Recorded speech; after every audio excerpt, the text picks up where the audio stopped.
Skandal, kekerasan, dan bullying semuanya terjadi di salah satu studio game terkenal di Indonesia. Apa yang sebenarnya terjadi di balik nama besar ini? Yaitu Brandoville Studio. Studio game besar dari Indonesia yang baru ini viral karena dugaan kasus bullying dan kekerasan terhadap karyawannya. Nama ini tuh mungkin familiar ya buat kalian karena studio ini tuh terlibat dalam beberapa proyek besar seperti The Last of Us dan Final Fantasy 7 Remake. Tapi di balik kesuksesannya ada sisi gelap yang bikin netizen tuh marah besar. Jadi ayo kita bongkar apa sebenarnya yang terjadi. Dan berita ini gua rangkum dari berbagai sumber mulai dari X, bahkan pun The Lazy Monday ya, salah satu media besar soal video game ini memberikan statement bahwa mereka tuh mengecam keras segala kekerasan dan penyalahgunaan serta hak-hak pekerja yang telah terjadi di Brandoville Studio ini. Dan juga ada beberapa artikel yang gue dapet dari internet, salah satunya dari ayobogor.com.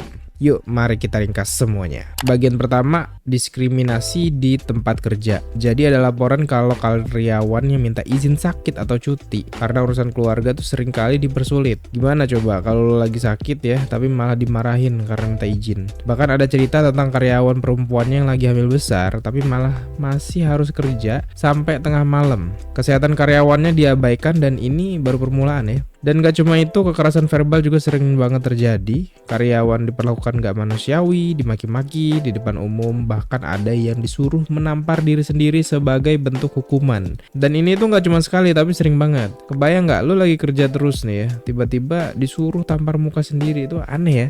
Gila banget sih. Khusus buat perempuan, terutama yang lagi hamil, situasinya tuh lebih parah lagi. Ada laporan tentang karyawan yang hamil lagi pendarahan tapi tetap dipaksa kerja meskipun udah ada surat dokter. Sayangnya dia sampai kehilangan bayinya dan gak ada simpati dari pihak manajemen. Dan ini jelas banget gak etis dan sangat berbahaya. Di studio ini juga ada penyalahgunaan kekuasaan yang parah. Karyawan dipaksa bohong ke klien soal jumlah tenaga kerja yang mereka punya. Jadi mereka harus lembur habis-habisan buat nutupin kekurangan tenaga kerja. Yang akhirnya tuh bikin karyawan burn out dan gak bisa perform dengan baik. Kebijakan ini tuh bener-bener gak masuk akal. Terus masalah bonus juga nih. Bonus yang harusnya jadi reward buat karyawan yang kerja keras malah sering dipotong tanpa alasan yang jelas. Ini tuh bikin karyawan jadi frustasi karena nggak ada transparansi sama sekali dari manajemen soal kenapa bonus mereka dipotong. Dan inilah bagian yang bikin nama Cherry Lai jadi trending topik di media sosial.